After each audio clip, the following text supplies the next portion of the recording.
Good afternoon, everyone. Welcome to our Big Chalk Nature Recovery Fund application walkthrough webinar. I'm Nami, Nature Recovery Fund Manager, and thanks so much for joining us for this session. We're delighted to see over 140 people register, so clearly there's a strong interest in nature recovery across our chalk and limestone landscapes. The aim of this session is to give you all a really thorough understanding of both Big Chalk as a programme and specifically how the Nature Recovery Fund works, the priorities, the application process, and what we're looking for in successful projects. Now, this is our first webinar, so the process might not be perfect, bear with us. But we're all here to help you understand how to access this funding and contribute to nature recovery across the Big Chalk area. But I would like to say, if you have any questions after this webinar and after reading the applicant guidance on our website, please do feel free to get in touch with me. So I'll do some quick housekeeping before we begin. This session will be recorded. Please do mute yourselves to avoid background noise during the presentations. And if you're happy to have your cameras on, that's great, because we do love to see people's faces, but otherwise, please feel free to have your camera off. What I'd ask you to do is use the question and answer function, the Q&A function for your questions, because we will have a dedicated Q&A session at the end of the presentation. We will address as many questions as we can during this session, and we'll follow up afterwards on any we can't cover in the time available. But importantly, if you have specific questions about your project ideas, particularly around whether they constitute capital expenditure, please do email me directly, and my email is in the chat, in the Q&A. Email me and we'll arrange to have a chat to discuss your proposals in more detail. So before we start properly, I'd like to introduce my colleagues from the Big Chalk family who are joining us today to support the session. So I'm going to invite each of them just to briefly say hello. Let's start with Bruce. Hi, so I'm Bruce Winnie. I'm the Nature Recovery Lead with the National Landscapes Association, and part of my job role is to support Big Chalk. Thanks so much. Let's go to Catherine. Hi, I'm Catherine Herndon. I work on Big Chalk 1 day a week as the comms lead. Thanks so much, Catherine. And Simon? Hi, I'm Simon Smith. I'm Nature Recovery Lead at the Cotswolds National Landscape. I've been involved in Big Chalk since it started, and I'm on the board, and I provide the secretariat to the board as well. Thanks so much, Simon. And Tom? Afternoon, everyone. I'm Tom Monroe. I'm the lead officer for the Dorset National Landscape, and I'm on the Big Chalk board and bring some knowledge and experience from the FIPL core working group to this as well. Thank you so much, Tom. I'm now going to ask David to introduce himself and introduce Big Chalk as a programme.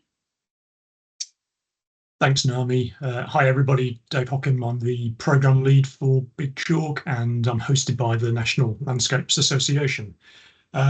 So I'm just going to run through 10 or so slides really quickly, I'm afraid, just to give you all a bit of a sense of what Big Chalk is all about. And then Nami is going to talk more in detail about the Nature Recovery Fund, which we're really excited to be launching for applications this year.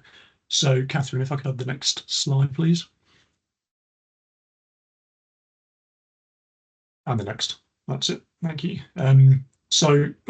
Just back one. Brilliant. So you've seen the map. I'll come on to that in a moment. By area, Big Chalk is indeed the biggest opportunity to recover nature in southern England. I'll say a bit more about why that is in a moment. Most of you, I'm sure, know, because you're likely to be involved in some way, shape or form, that our chalk and limestone landscapes, and indeed their their sort of specific ecology is in various ways threatened. And the ambition of our partnership is to transform the prospects of our globally important grasslands, chalk streams, and their diverse wildlife through nature-focused interventions and farming practices. And in doing so, obviously, we're seeking to increase climate change resilience, protect our historic heritage, soils, water supplies, enhance natural beauty, and improve our collective health and well-being. Next slide, please, Catherine. So the map in front of you is based on the geology of the chalk and the limestone of southern England. I should say that currently our programme area is sort of capped latitudinally, as you can see from the map there. The chalk and the limestone, of course, continues northwards through England. But for now, and for quite pragmatic reasons, this is the geography that the programme is currently concerned with. In and of itself, it covers 20% of England, so it sort of feels like enough to be getting on with.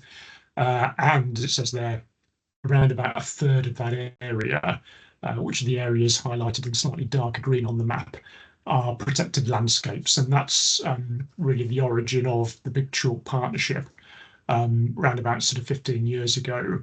And the idea, the realization perhaps from colleagues working in protected landscapes at that time, that in order to be able to recover nature within those protected places, then we also need to be working out into the places in between. So in that sense, protected landscapes are very much a cornerstone of Big Chalk, but we are as interested and as active in the places around about the 65% or so in between those protected areas. Next slide, please, Catherine.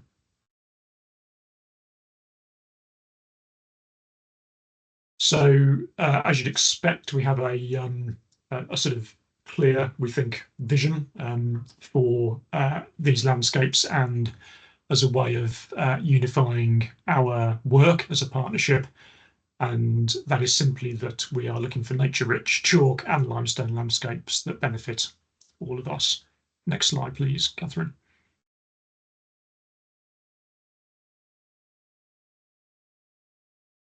The partnership has developed quite rapidly over the last 5 years or so, and comprises over 150 organisations currently from across sectors of all shapes and sizes, but importantly all with that central interest in protecting and enhancing our chalk and limestone landscapes. And you can see just a few of the organisations who are most actively involved in terms of sitting on our partnership board on that slide. Next one, please, Catherine. So in addition to the vision, we have this mission, which is to collectively secure the future of nature in southern England's chalk and limestone landscapes.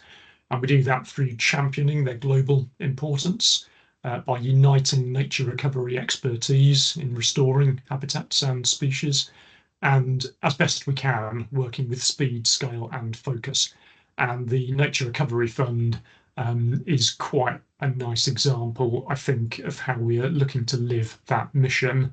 I should say at this point that the Big Chalk Partnership's core funding comes through the Protected Landscapes Partnership, which indeed itself is then funded by DEFRA.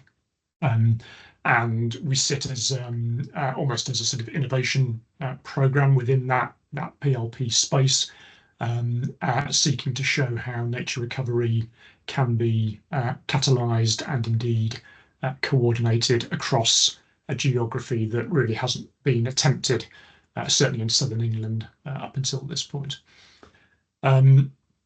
Next slide, please, Catherine.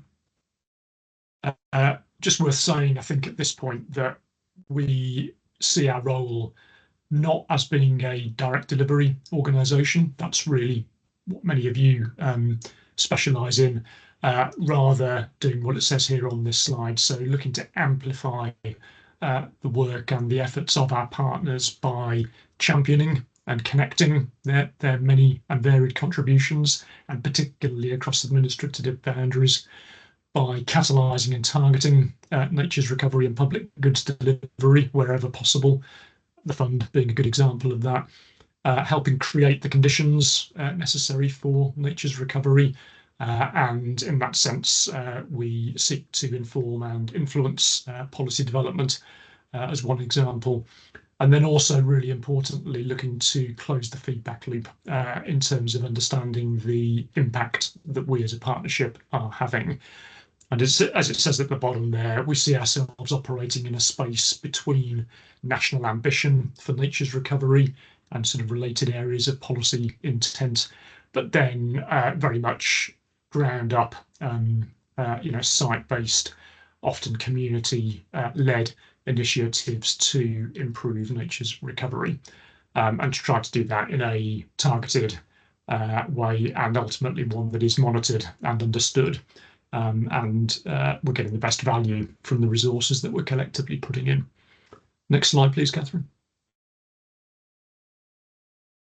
So if we really boil it down, and this very much speaks to the fund and what Nami will say in a moment, we're looking to catalyse a major uplift in the scale, the pace and the impact of nature recovery activity across our current programme geography, across those chalk and limestone landscapes, helping catalyse progress, for example, towards 30 by 30 targets, and ultimately helping build a national nature recovery network. And final slide for me. Thank you, Catherine. And again, Nami will say a little bit more about this in a moment, but if we then break that down in terms of our desired ecological outcomes, we are very much talking about those sort of jewels in the crown of the chalk and limestone landscapes, so particularly our species-rich grasslands, our ancient semi-natural woodlands, and the really important connecting farmland habitats that sit in between and cover much of the Big Chalk geography indeed. Of course, the quality and the function of England's chalk streams and rivers, for which, as many of you will know, we have a disproportionate international responsibility, and then also the abundance and range of the priority species that depend on those habitats and landscapes. I'll pause there. So hopefully that's a helpful introduction to Big Chalk as a partnership. Nami, I'll hand over to you now to talk about the fund itself. Thank you so much, Dave. Okay, let's see if I can spotlight myself.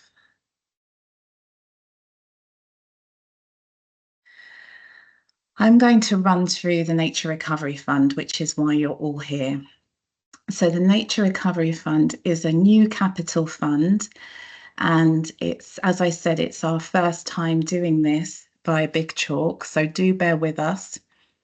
We are administering capital grants from £1,000 to exceptional amounts over £75,000. And we are only able to fund capital projects. So by capital projects, we're talking about creating new, lasting physical assets. And we know that for some of you, this is an issue. All projects do need to be completed by the end of March 2026. And this is so that we are in line with the funding we receive to administer. So projects is capital projects only, new lasting physical assets, and work does need to be completed by the end of March next year. Now, what we can do is we can pay in tranches, so not just payment on completion, and we can have conversations with successful applicants about how that will work to enable you to crack on and get work done. And the other kind of key aspect of flexibility that we do have is we are accepting applications on a rolling basis. So the fund is open, you're able to apply now, and there are no deadlines, but you do need to be able to complete by the end of March next year. And to enable that, what we're doing is we're convening meetings of the decision-making panel to start with on a monthly basis so that decisions can be made and funds awarded. in a way that means that you can crack on and do work, but also allows us to do the checks and balances and make sure that our due diligence is in place. So it's a balance. What we're not able to fund is ongoing running costs or maintenance of existing assets. We can fund staff costs if they're linked to creating the capital assets, but we can't fund staff costs that are not linked to creating the capital assets. And again, as I said at the beginning, if you have an idea and would like to talk to me about how to communicate your plans in a way that's in line with the priorities of the fund and what might and might not be eligible under the capitalisation rules, please do email me. We'll set up a call and we'll talk about that. And I'll seek advice if I need to. We're also not able to fund visitor infrastructure. So I've already had a question about benches and I've had another question about interpretation boards. Unfortunately, we can't fund those and we can't fund revenue activities. So that's hopefully an overview for you of what is in scope and what is out of scope. And I'd just like to emphasize something that Dave said in his slides. Activity does need to be delivered within the Big Chalk area. And you can see an interactive copy of the Big Chalk map on our website in the About Us page. And that's a really good map because you can kind of zoom in and identify exactly where you are operating. So if I could have the next slide, please, Catherine. So what we want to achieve, and Dave covered some of this, but it's really important in your application that you align what you want to achieve with what Big Chalk wants to achieve and really make it clear to us. So we're looking for a greater area of high quality wildlife rich habitat. We're looking for improved connectivity between habitats, and we're looking for existing habitats to be better managed for biodiversity, and we're looking for increased biodiversity, particularly for priority species. Now, I'm not saying that you need to tick all of these, but it is really important to, in your application, align your plans with the Big Chalk priorities.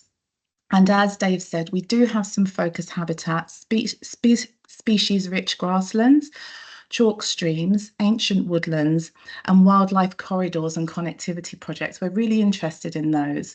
So please do have a look through, if you haven't done so already, the applicant guidance that's available on our website. And just, just see what kind of keywords you can pull out that chime with your plans. If I could have the next slide, please. Now, we have 3 grant categories.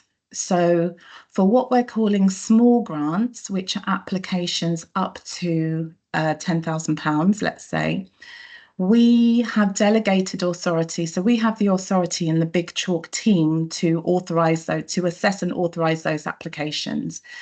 So what that means is that there's a slightly quicker turnaround time. So if you did have an idea for something that does come in under 10 grand, please do put in an application if it aligns with our priorities and if it's in the Big Chalk area.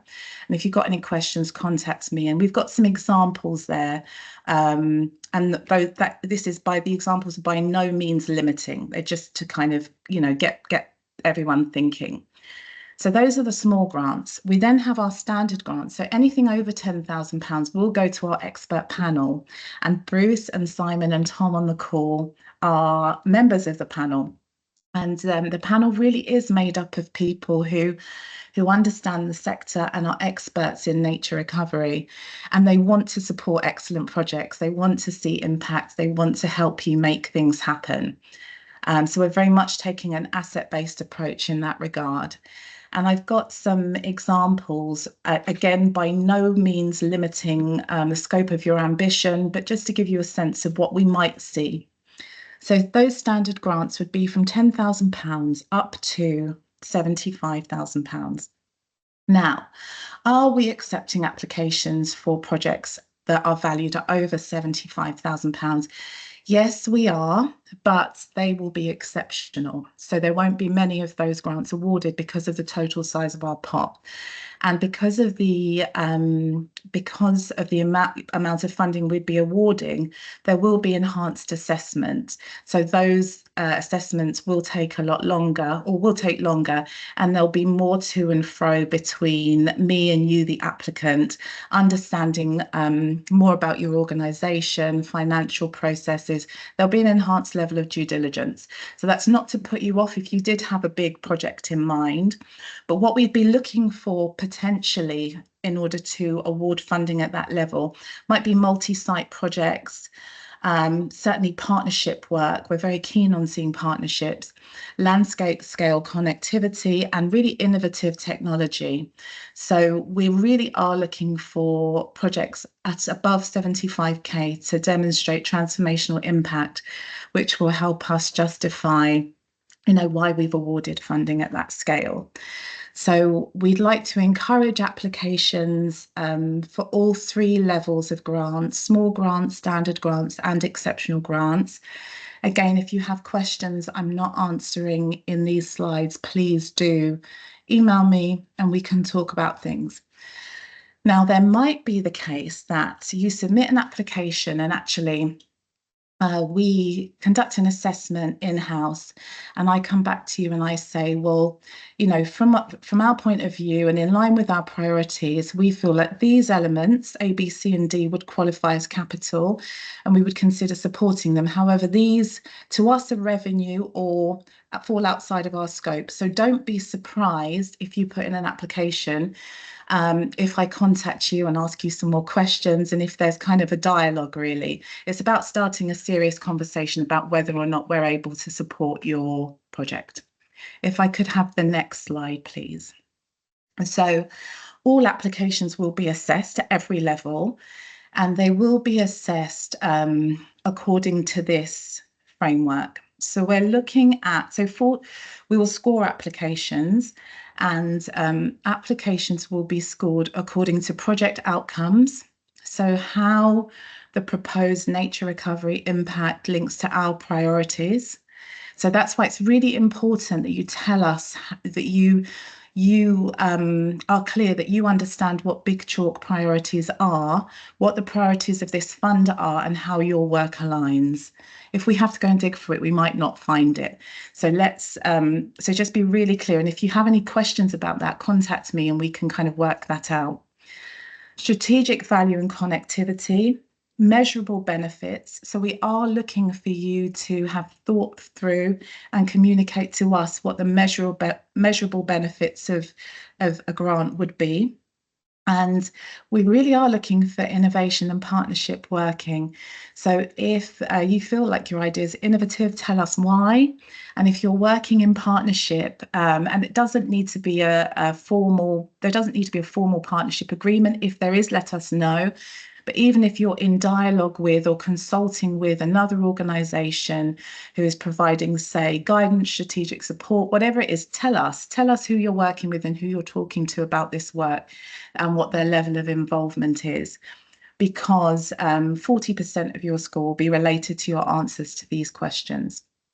We are also, of course, looking for value for money. So we will be looking at cost effectiveness.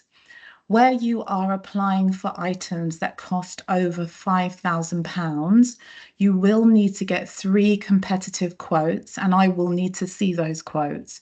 So that's very important. If you're kind of working up an application now and thinking about it, please do get 3 quotes for anything that costs over £5,000. And then we will do some benchmarking with industry procurement standards, and I can talk to you more about what those might be. If you'd like to contact me, we can talk about how you might cost your project and what we might look at there. So value for money is an issue. We do want to make sure that we are funding the capital items that we award funding for, and that funding is fair and proportionate. And we have to demonstrate that we are putting in the checks and balances to make sure that happens. Now, the next section is sustainability and legacy. So we understand that this is about long-term impact. So we do ask for a 5-year maintenance commitment from funded projects, but the maintenance isn't funded. So we're not able to fund activity after the period of this grant. So we will ask, or I'd like you to let us know how the project will be maintained for 5 years. And in the grant agreement, should you put in an application and should that application be successful, the grant agreement will include a commitment that you're making to maintain the capital that the grant has supported the purchase of for 5 years. We're also looking at knowledge sharing and learning, and that can be in so many ways. So I don't want to limit your thinking, but certainly I've had conversations with potential applicants who have volunteer infrastructure, so volunteers who support their work and who receive training or in some way involved in the project, which is a great way to share knowledge, build capacity. There are organisations who are involved in peer networks where they'll share their learning, perhaps sharing learning across farmer cluster groups. So tell us how you will share the knowledge, because it's about us investing in the sector across the Big Chalk area and creating opportunities for long-term impact, but also colleagues to learn from each other. And then the last element that we'll be assessing is your delivery capacity. So is this realistic? Is it realistic for you to deliver within the time frame? And is it realistic in line? Do you have the skills and experience to deliver? And that might be, so if, for example, I know we potentially have some landowners on the call or individuals. So it might not, you might not have done something like this before, but you might be working with people who have, in which case tell us who's involved, what their skills and experience are, and give us confidence that you are realistically able to complete by the end of March next year. That's very important. So if I could have the next slide, please, Catherine. Okay, so who can apply and what do you need? So it does say eligible organisations. However, landowners are able to apply, farmers are able to apply as well. But in terms of the organisations that are able to apply, there's a list here which gives some examples. If you are not sure whether your organisation is eligible to apply, email me. And so, for example, yesterday I had an email from somebody asking me if community interest companies are eligible to apply, which they are. But what we do ask is that you have a UK bank account, or your organisation has a UK bank account with at least 2 signatories. And again, that's for our financial checks and balances. So very important that the project is delivered within the Big Chalk geography. And I'll just remind you where our interactive map is. It's on the Big Chalk website, on the About Us page. You scroll down, fantastic interactive map, find where you are and where you'd like to deliver, and just check that you're in scope. I will need to see evidence of land ownership or clear landowner permission of any work, or a lease which is longer than 5 years, because we've got the 5-year maintenance requirement. So I need you to confirm that those are in place, and I need to see something at the point at which the application goes to the panel. So this is the kind of paperwork that you can get ready. If the work requires permissions and or consents, these do need to be in place at the time the application goes to panel. So this is also something that you can be thinking about. And again, I will need to see something. I've talked about the bank account, which is linked to our financial due diligence, and you will need to have appropriate insurance for any work that you are proposing to undertake. So if you have any questions about any of those, contact me. We can talk about those. I know I said it a couple of times and you'll be tired of me, but all projects do need to have the capacity to complete by the end of March 2026. If I could have the next slide, please, Catherine. Okay, so you understand, you've got an idea, it's in line with Big Chalk priorities, you're excited, you think it's feasible, What do you do next? So I'd really like you, if you haven't already, to read the guidance. It's on our website. So I put some applicant guidance together. However, I do understand that, you know, sometimes it's just too much text. So that's why we've organised this webinar, which you're able to watch back afterwards. But that's also why I'm open to setting up a call if you wanted me to go over any areas you're not clear about. But if you start by reading the applicant guidance, it does cover eligibility, priorities, and what we're looking for. Please check the map to confirm you're in the Big Chalk area. And then what we've done is we've made a Word version of the application form available online. And that's a really useful place to start. So you can kind of go through that and yeah, just have a look and see what are we actually asking and what information is required of you, and just start to think through your answers and prepare those offline. So it is a written application form. If for accessibility reasons that poses an issue for anyone, please contact me and we'll make alternative arrangements. That is not a problem.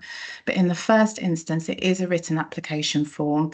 There is a Word version available online. Download it, have a look through it, see what's required of you, and yeah, draft your answers and just go through them. I would advise you, once you've drafted your answers, just to go through them, also looking at the Big Chalk priorities for the fund. Because what the panel really want to see is that applicants understand the Big Chalk priorities and have linked their applications to what those are. So 3 competitive quotes for items over £5,000. I will need to see those, and other supporting documents. So permissions, land ownership, any formal partnership agreements, I'll need to see those as well. So when you're ready, you're happy, you don't have any questions, got your application prepared, ready to submit, feel free to submit through our online portal. So it links through to a Microsoft form.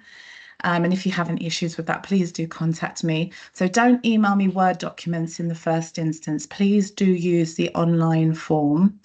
It just makes it much easier to assess applications. But if you have any issues, you can contact me.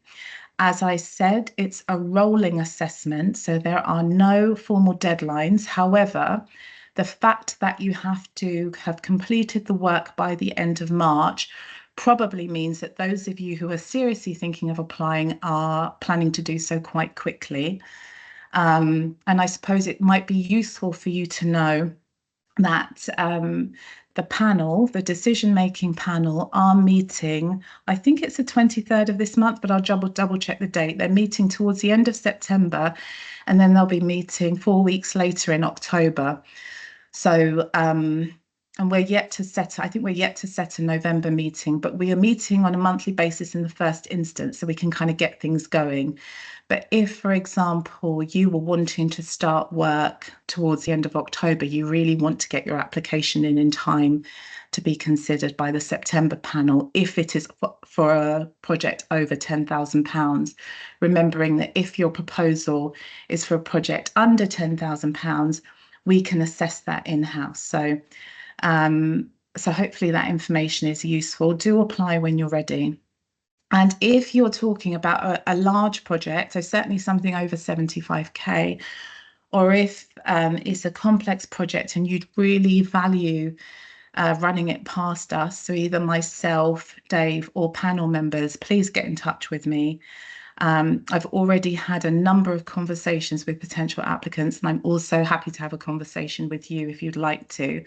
But I'd really ask that you've had a look at the guidance first and you're clear on what our priorities are before we have that chat, just so that we can really be very focused and effective in talking about your plans.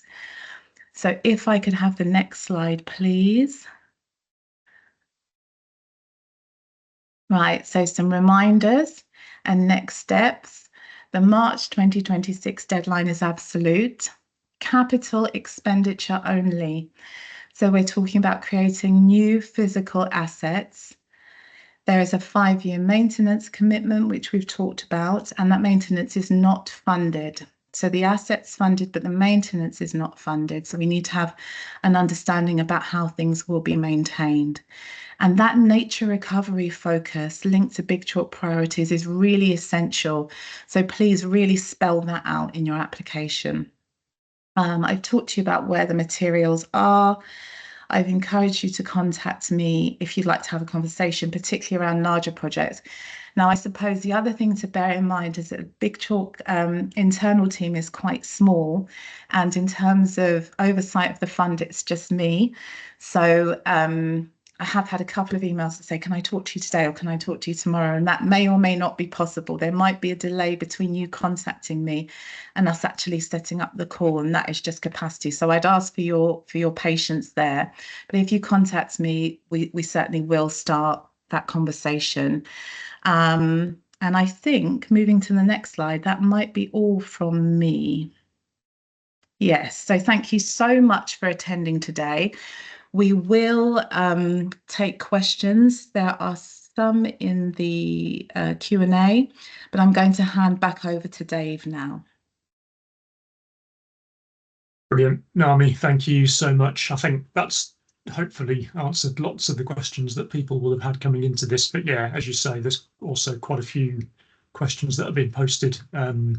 So we'll try and work through those as sort of rapidly and hopefully helpfully as we can in the time that we've got left, which is just over 20 minutes. So Naomi, I'm going to come back to you in a moment, if that's okay, just for a couple of those questions.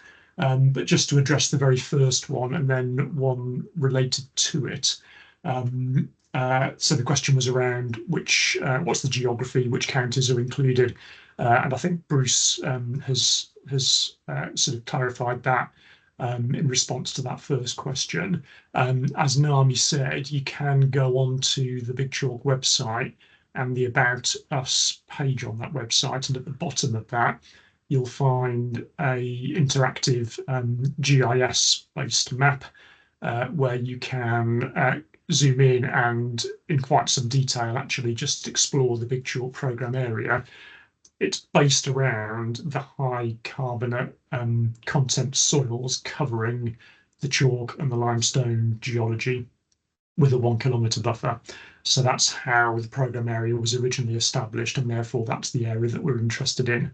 There was a question then around whether we might extend that area, which I think I alluded to in my presentation. As of today, the fund applies to the current programme area, which is that sort of southern England up to about the Midlands, Warwickshire, and across into Norfolk. You can see from the map exactly where that line sits. For now, the fund doesn't apply to areas north of that. I think that then was a further question around, do we envisage there being further iterations of this fund? We honestly don't know at this point in time. That links very much into government's sort of departmental business planning and budget setting.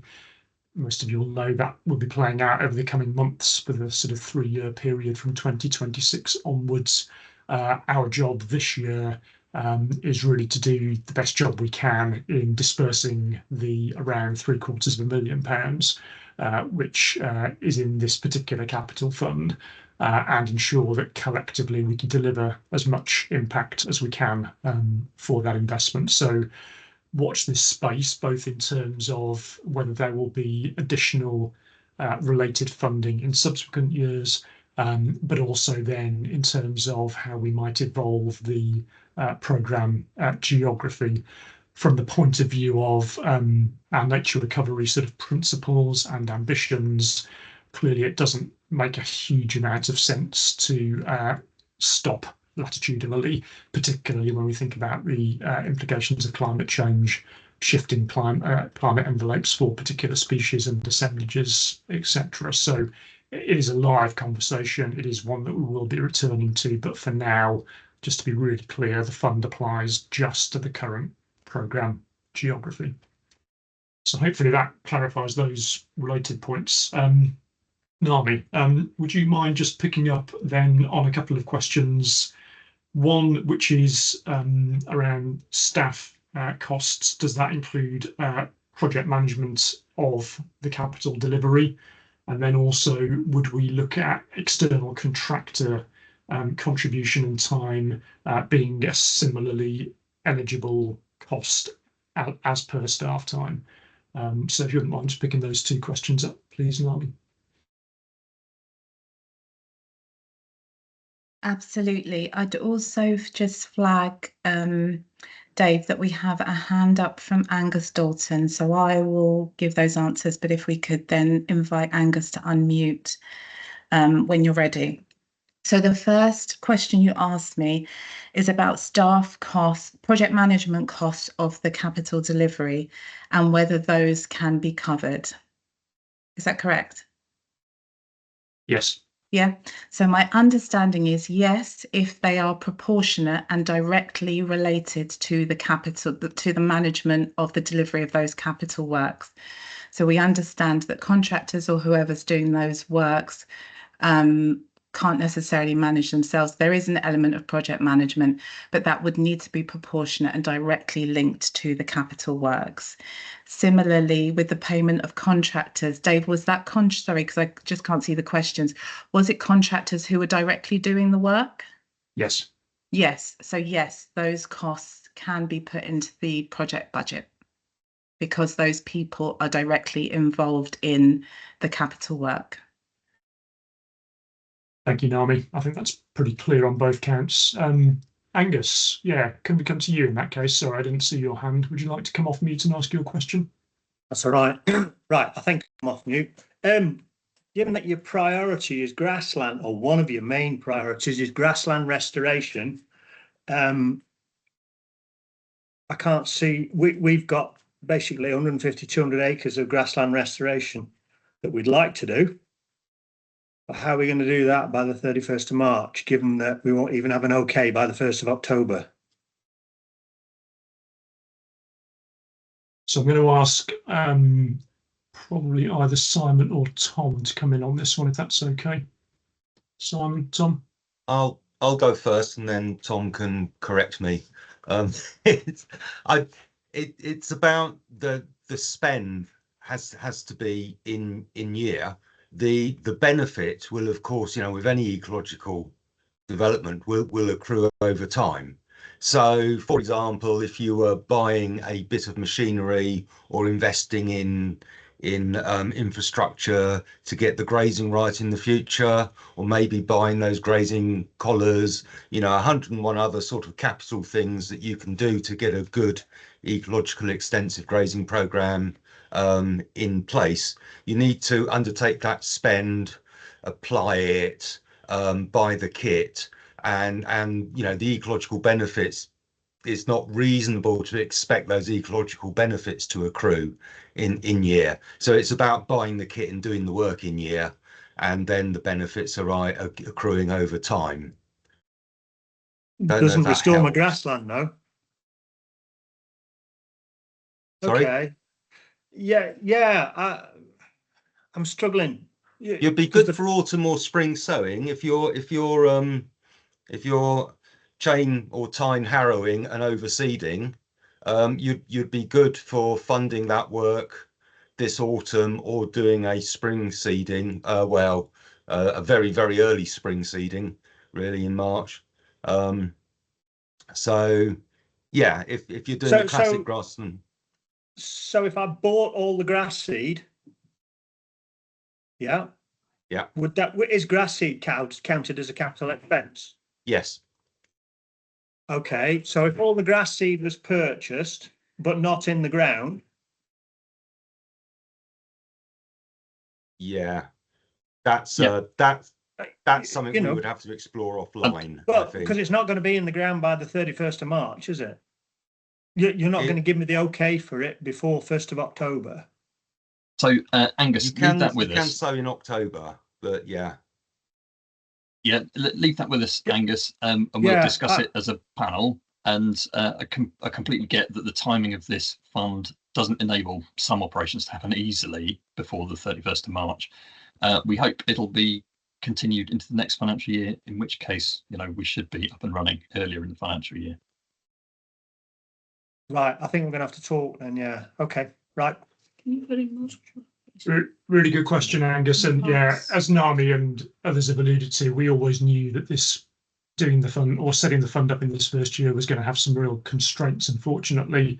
And you've pointed to some of the likely ones. We're going to come on to some others in a minute. So I'm afraid you're going to have to sort of work with us on that. And we'll work with you, as Nami was saying a few minutes ago, to do the best we can to enable you to do the things that you want to do. So let's take that offline and have that conversation, and we'll move on to some other questions now, if that's okay. Could I just ask one little supplementary question, really? Because effectively within the landscape here, we've got two projects in mind, different areas of grassland restoration, species rich.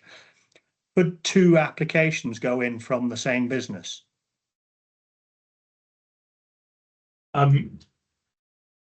So in principle, Angus, that is possible. All I would say is that it is a competitive fund. So yeah, in that sense, obviously we're encouraging applications from what is, as you know, a pretty large geography. It's a pretty broad and diverse partnership. So in that sense, you're very welcome to. But of course, the fact that you may already have applied and been successful would be a factor then, I think, in determining subsequent applications. So it's just that, yeah, what one application is on land that's owned entirely by the business, and the other application would be a joint one with 5 other landowners, you see. Sure, I understand. Yeah. Again, we can pick that conversation up offline and just understand a bit better what it is that that you might be considering. So, but again, thank you for the question, because that I'm sure will be at the back of minds of other of our partners as well. Okay. I'm thinking about that just to reflect on it, and it's all subject to conversations, but my thought is we may be able to support the cost of seed acquisition, but maybe not the cost of seed application if the application was after the end of March. But that's not a firm ruling. That's just a thought to sort of say we'll do our best to work with you and try and make it happen as best we can within the rules we've got to stick to. So indeed, the rules aren't really of our making. They've been handed to us. So just whilst Tom, Simon, just while you're both on screen, hopefully a pretty straightforward one. Question from Daniel Small: do the assets have to be brand new capital assets, or they could be second hand? I'm guessing second hand is equally fine, so long as there's a good expectation of a 5-year sort of working life, etc. I'll take that, Dave. Yeah, that's my expectation.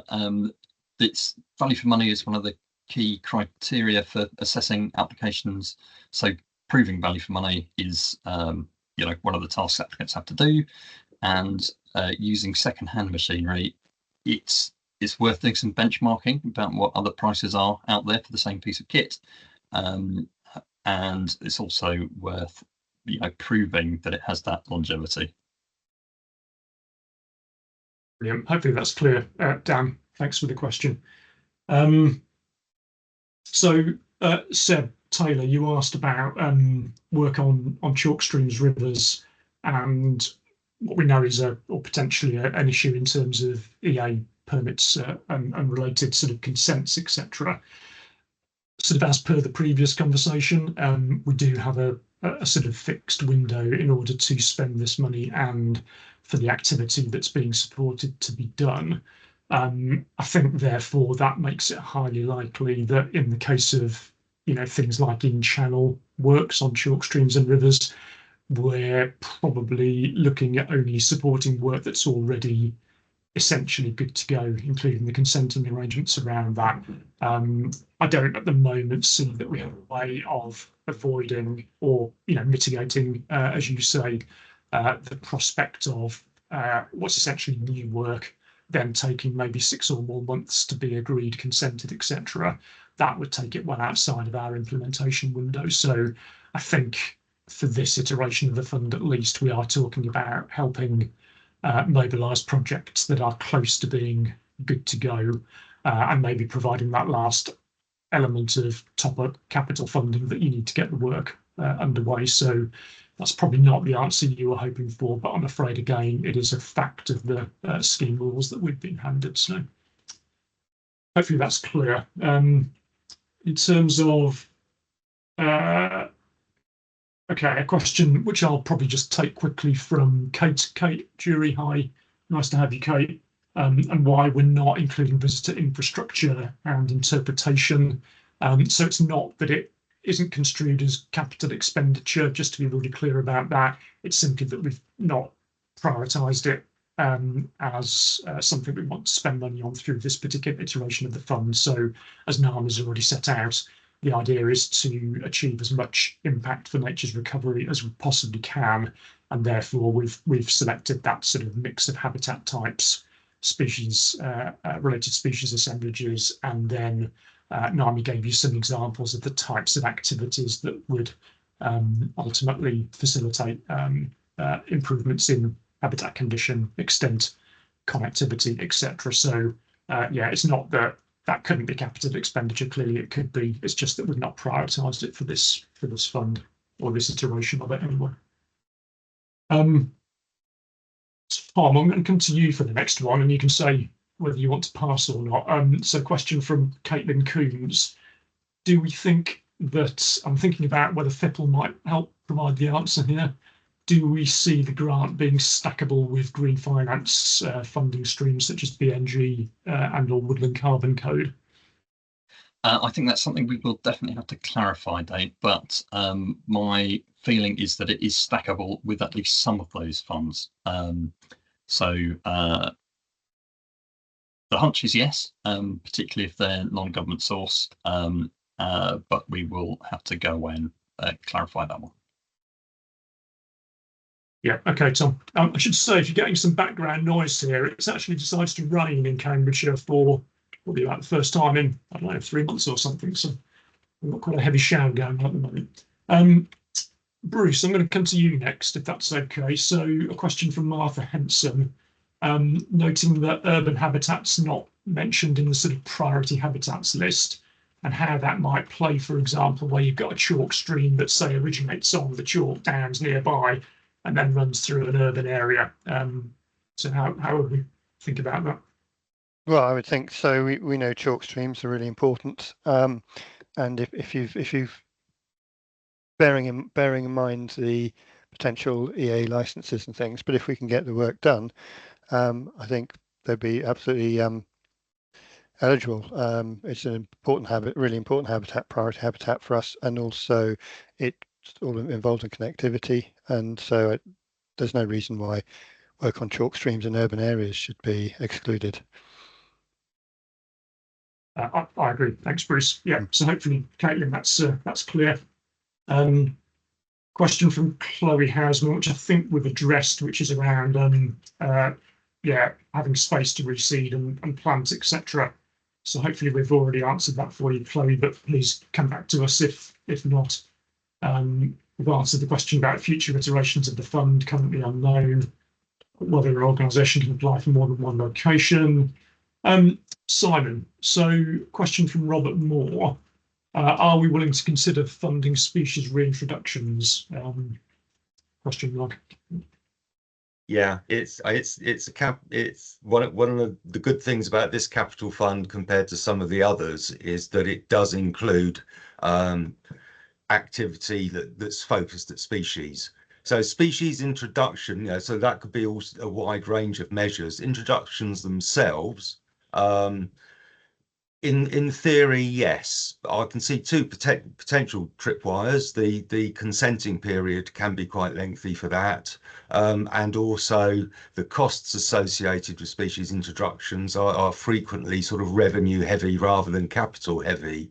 But as long as you can navigate those potential tripwires and still come up with a really good timely capital project for species introductions, I think that would be a very welcome addition to the suite of the projects that we hope to show DEFRA we're supporting and demonstrating success with, and it's worth giving us money for in future years, so we can do this again, you know, probably with a better time frame. So it would make a nice addition to the suite of projects we'd be seeking to support. Tricky to get in though, I'd have thought.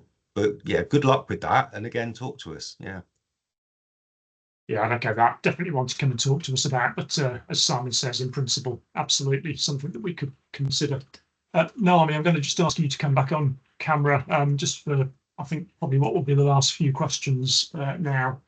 So a couple of related questions about when the deadline for applications is, and indeed when the last point is that applications could be submitted. So if you're happy to take those, please. So there is no deadline per se, but we do want to make it really clear that we will be looking very carefully at whether it's feasible for activity to be delivered by the end of March. The panel is meeting, I think it's the 23rd, so in the next 3 weeks for its first decision-making meeting. If you wanted to start activity as soon as possible and therefore understand whether or not we were able to support your project, I would suggest you got your application in to me at least a week before then. So I'm talking about maybe by like the 14th, 15th, because I need to make sure that I'm able to do an assessment and make sure all the paperwork's in place before I can write things up for the panel. So there is no hard deadline, but I do want to make sure that the panel has time to really consider the projects and applications and come back with any questions before they meet to make decisions. Because if we don't have that time built in, what it means is that then the panel isn't meeting for another month because everybody has their own full-time jobs. So there is no hard deadline. The panel's meeting towards the end of this month and towards the end of October. Please kind of try and get your applications into me around at least a week before, ideally earlier. So really as soon as you're able to submit something. But if you do need any help or support or not quite sure about anything, contact me sooner rather than later, please. Thanks, Naomi. And just before you go back on mute, so another question this time from Lucy Hunter. So should an application not be successful, is there scope for feedback from the panel to be taken into account and then a resubmission of the same application? Yes. Brilliant. That's clear. We don't need to say any more than that. Thank you, Lucy. Again, as Naomi said several times, obviously the more you're able to engage with us ahead of the actual decision sort of process, the more we can guide you as to whether we think ultimately the application is likely to be a good fit with our priorities or not. There's a question which I can just take from Jane Conway around to what extent matched funding will be taken into account as part of the panel's assessments. I think, as it says in the guidance, Jane, we're not requiring match funding, unlike some sort of grant opportunities. Clearly, that said, if we're talking about a relatively, significant, complicated project, it may well be that there are significant elements of it that can't be funded through our funds. So under those circumstances, we would, of course, be looking to the applicant to be able to persuade us that the full project is deliverable, within the constraints, the timeline particularly, and indeed where the other resources, the other funding are going to be coming from and what commitments exist, to provide that funding. So under those circumstances, clearly it's a relevant factor. I'm just going to, I think I'm going to have to finish with this one, Tom. I'm going to come to you, if that's okay. So the question is from Jemima Selwood. Jemima, hello. Is it the grant applicant's responsibility to do rework if the initial work isn't successful, e.g. tree planting failing due to weather, under a 5-year maintenance sort of agreement? And again, I think we're looking to FIPL here in terms of how the principles currently flow from that. So would you mind taking that one, Tom, please? Hi, Jemima. Yeah, the short answer is yes, as Dave says. So a parallel with FIPL, the funding agreement will be very similar to that of FIPL. Also, those requirements stand for countryside stewardship as well, don't they? So, we'd look to match those. Yeah, thank you, Tom. We're out of time, so I'm going to have to call a halt there. Naomi, do we know whether the Q&A will remain open and accessible to those who have attended the call so that we can continue to respond to the rest of the questions that we've not got round to yet, and people can access those after we've closed the call? Is that possible? I don't know the answer to that question because it's my first time organising Microsoft Teams webinar. We will capture all the questions. I have access through the registration to everyone's email addresses, so I will make sure that we get back to everyone whose questions we haven't answered. And if you have questions you haven't been able to ask, please email me. Fantastic. No, is there anything else left to say in that case, or should we? No, close I'd the just call like at to that point? say thank you very much for attending, for giving your time. It is the first time we're doing it. So, you know, if you do also have any feedback about the process or this webinar, please let me know, because the idea is we want to iterate and get better about the way we communicate so that we have some really great projects and applications coming in and we can support impactful work. So thank you so much for your time. Thanks everyone for attending. Really nice to meet you all, and we look forward to receiving your applications. Thanks so much. Thank you. Bye. Thank you. Thank you.